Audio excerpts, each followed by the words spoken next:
Donc man Rama Diaw laa tudd maa ngi jóge Saint-Louis je suis designer saint-louisienne et très fière de le dire je le dis partout fu ma munti dem nee naa Saint-Louis donc indi naa une partie de Saint-Louis fii à Dakar Fashion Week ça fait presque six fois que je participe 6 ans donc c'est vraiment un honneur bu nga xamante ni voilà très fière daal d'être là et cette année ce thème est juste incroyable parce que thème bi décor beeg yooyu yëpp voilà daf ñuy ramener si li nga xamante ni moom la ñu moom liggéey comme ni ko Adama waxee liggéey li nga xamante ni suñu cosaan la avec des coupes très modernes ce qu'on sait faire voilà mais daf ñuy gën a yee rek pour lépp lu nga xamante ni ay pagne tissé ay indigo ay lii ñu indiwaat ko ci coupe yi nga xamante ni moo pratique jóg liggéeyi jóg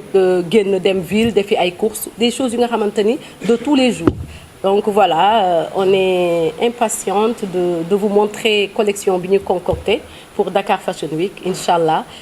voilà vous êtes tous conviés c'est super quoi voilà di kontaan ci invitation bi di wax Dakar Fashion Week nag je suis vraiment honorée comme chaque année participer ci Adama di ñu invité chaque année bàyyiwuñu benn yoon waaw ñu ko ci fekk nag parce que franchement mode bi yóbbu na ko foo xamante ne nii instant yi Dakar kenn mënul wax Afrique sa laay wax booy wax mode ci Adama ngay njëkk a wax donc elle a su mettre sur pied benn système de mode boo xamante ne vraiment ñun ñi nga xamante ñu ngi doog a ñëw moi j'ai commencé j'étais mannequin avant donc ko défilé ci Dakar Fashion Week ba léegi ma nekk designer ba léegi di participer ci showam yi fépp nag muy Dakar di Paris fépp la ma yóbbu may ànd ak moom fépp Éthiopie waaw Éthiopie fu nekk daal ñu fay ànd donc maa ngi ko ciy gërëm bu baax di wax nag thème ren bi nag en slow fashion comme ni ñu koy waxee mode boo xamante ne la c'est tendance on va dire mais pas que peut-être Europe la tendance mais fii ñun Afrique on a l'habitude de le faire il y a très longtemps man en tant que designer je travaille ça va faire plus de 2 ans que je travaille lu ñuy wax cuub man loolu mooy sama identité de marque donc am samay teinturière ñu may defal samay cuub ma koy defal di ko jaay et je le vends un peu partout dans le monde am boutique un peu partout en Afrique site internet et tout l'année dernière on a habillé Beyoncé te si cuub yi la sol yoo xamante ne nii voilà fii lañ ko defee lépp muy cuub beeg ñaw beeg lépp donc loolu dañ ciy am mbégte daal pour wane que ne vraiment la mode est vraiment en avant et que nit ñi si war a jàpp mais nit ñi buñ si jàppale sax ñun ñu ngi jàppale suñu bopp entre ñun gouvernement bi buñ ñu jàppale ñu ngi jàppale suñu bopp ñu ngi employé ay nit parce que faut dire que quand même économiquement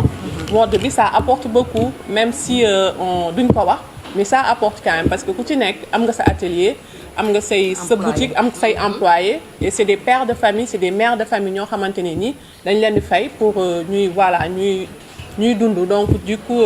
économiquement il faut ñu koy marquer daal di ko bañ a fàtte di ko ci boole donc on vous remercie on remercie tout le monde te di wax ne on vous attend quand est-ce encore le 12 et le 13 nombreux et merci vraiment de diffuser seen produit est-ce que nekkul maanaam c'est un peu extra maanaam xaw a cher par rapport ak maanaam Sénégal jóge yow est-ce que day maanaam ku dem ba jot ñoom jamono yoo xamante ni day maanaam spécifique pour Sénégal ak yow tamit pour bitim pour ñëpp maanaam cher mooy lan ci yow ah déedéet parce que xam nga tour am na am prix am na man ñu bëri dañuy ñëw sama boutique gis na dafa rafet rek yaakaar dafa cher waaye di nga fa gis ay eau 15000 di nga fa gis 30000 te chaque jour nga gis ko ñi koy jënd ci marché bi chinois yi. cheratul il faut que. on a étiquette boobu ñu dind ko. voilà c'est une étiquette au fait bu ñuy def bu ñu daal di def jàpp ne que tout ce qui est fait ici dafa cher. non c'est pas du tout cher. parce que comme ni nga ko waxee yombale ay Zara. merci ñu ñaa ngi dugg Zara si Plaza di jënd ay. marque ay mango ak yooyu. c'est ay pas mango cher. ay robe 50000. waaw. mais ñu ko. ah nit ñi kat ñu ngi ñëw suñu ñëwoon tëj nañ xanaa ngeen gën ko wax rek ci affaire bi. waaw ngeen gën a ñu siiwal rek mais nit ñaa ngi ñëw de. il faut ngeen wax ko mu gën a siiw que nit ñi xam que ne vraiment il y a tous les prix au fait de 10 000 francs ba 100 000 francs ça dépend ci nit ki loo am rek boo ñëwee di nga am yére ci différents designers yi nga xam ne ñoo nekk fi actuellement au Sénégal dégg nga cher ñu dégg waaw. ba léegi. ah. yéen ñëpp man Moussa Versailles li may wax may yàgg di participer si Dakar Fashion Week à Adama Paris sama sœur sama xarit. je vais juste wax si affaire charité bi quoi c'est vrai que ni nit ñi dañuy ragal ne dañuy foog ne ni parce qu'on fait des défilés wala peut-être que ñuy présenté woo affaire dafa cher. Moi je dis personnellement j'ai ouvert une boutique ici à Dakar am na boutique fu nekk Virage léegi ça fait maintenant 1 an mais cherul wax naa ko fu nekk nag soo gisee mu jógee aux États-Unis ñëw ba fii liggéey ubbi. C'est pour que suñu sœurs yi am accès ñu liggéey et je dis que man j'ai des produits à partir de 15 000 des robes à 30 000 je pense que c'est raisonnable loo xam ne dañoo koy defal sur mesure liggéey si jël temps bu muy jël yëpp je pense que c'est raisonnable daal wax nañ ko ba sonn nag mais nii je sais pas dañu ragal quoi mais bu leen ragal man personnellement je suis venu ici pas pour chercher de l'argent pour te dire c'est vrai que business la da nga si bëgg a liggéey fay say nit mais soo demee ba engagé wu ñëw y avait d'autres opportunités mais comme fii lañ dëkk fii lañ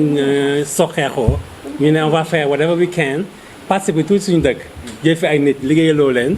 donc nit ñi suñu jàppalee seen bopp en fait lañ jàppale quoi Sénégal lañ jàppale ñu fay liggéey lañ jàppale ñu lañ jàppale et c'est pas cher muy sama sister yi ma gis naa li ñuy liggéey c'est tellement dafa rafet temps bu muy jël liggéey bi teinture yi vraiment nga am fa robe 50 000 wax dëgg yàlla je pense que ak mu rafetee jar na ko quoi ça c'était pour ça léegi kontaan naa trop ñëw comme plusieurs années ñëw participer Dakar Fashion Week ñëw sama dëkk ñibbisi et j'espère que su ngeen ñëwee da ngeen kontaan on a fait des trucs une collection bon préparé nañ ko et inchallah next show man nag je fais plus dans l'événementiel mooy les shows d'artistes anniversaire mariage donc ce que je fais c'est pas everyday mais ku nekk am na si place am moom ñuy defee everyday ñuy liggéeyee man damay def événementiel j'espère que ni di ngeen ko apprécier et puis comme Adama a dit mode bu conscience écologique la ñuy wax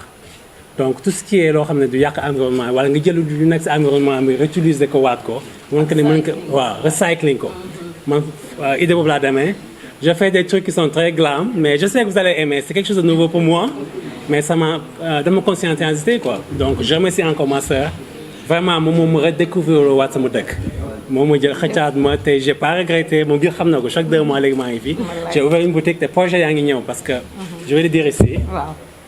deuxième boutique bi incha allah Saly laa ko bëgg a ubbi et bientôt te su ma ko ubbee Sénégalais ñoo fay liggéey xam nga tailleur yi ay Sénégalais la ñuy nekk man damay dem di ñëw donc ñëpp nañ si mën a gagner quoi incha allah ñu jàppale ko nag parce que jar na jàppale. fait des jàppalante. ñu jàppale ko gouvernement bi kii ko bàyyi ko xel tuuti ñu bàyyi ko xel quoi parce que entrepreneuse la dañ ko bàyyi xel quoi c'est une jeune entrepreneuse boo xam ne pendant des années mu ngi liggéey li mu yox liggéey la mu ngi fësal Sénégal mu ngi indi gars yi di investir fii dugal seen xaalis fii xam nga économie la daal dañ si jàpp ñu bàyyi ko xel bu baax ça c'était un cri de cœur quoi. Merci beaucoup. Merci waay merci. Asalaamaaleykum tout le monde c'est Lahad Gueye de la marque Al Gueye jeune créateur sénégalais donc participant aussi à la Dakar Fashion Week bi nga xam ne nekkul c'est la première fois que je participe à la Dakar Fashion Week mais je peux dire que c'est la 1e fois et inchallah je vais tout faire pour participer donc aux autres éditions qui vont venir pour accompagner une grande sœur qui est vraiment une idole en même temps parce que machallah def na lépp loo xam ne nii wax na ko ci Sénégal surtout ci côté mode en Afrique lay wax et plus particulièrement le Sénégal donc cette fois-ci édition bi c'est spécial parce que dafa tombé ak période bi nga xam ne nii on est un peu touché par la pandémie mais franchement li may wax on a eu la chance d'avoir une Adama Paris donc au Sénégal tey comme ni ma koy faral di waxee tous les pays africains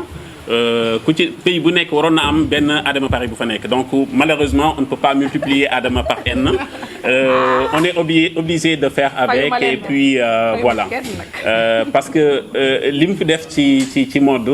franchement nekkul ay atam ñoo ko may mais c'est juste une détermination te loolu ñun ñëpp la xam nañ ko parce que on est là depuis le début ñu ngi koy suivre depuis ses premières éditions jusqu'à présent te dañuy constater benn constance boo xam ne ni dafay am ci qualité bi surtout ci programme bi et le déroulement de tous ces événements il y a toujours de la qualité donc alhamdoulilah ba ñu amee ku mel ni moom et puis nous aussi on va faire tout pour l'accompagner ci ay projet am di ñaan yàlla aussi suñuy projet ci suñuy projet di ñaan yàlla aussi cette Dakar Fashion Week def plus que yi nga xam ne mu jotoon am parce que yi jotoon am bu melee noonu sax neex na te xam naa ne bii moom moo koy dàq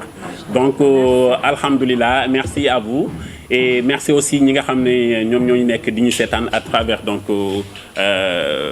les scènes ou bien les images que yi nga xam ne ñooy wane tey conférence de presse bi merci beaucoup. Merci.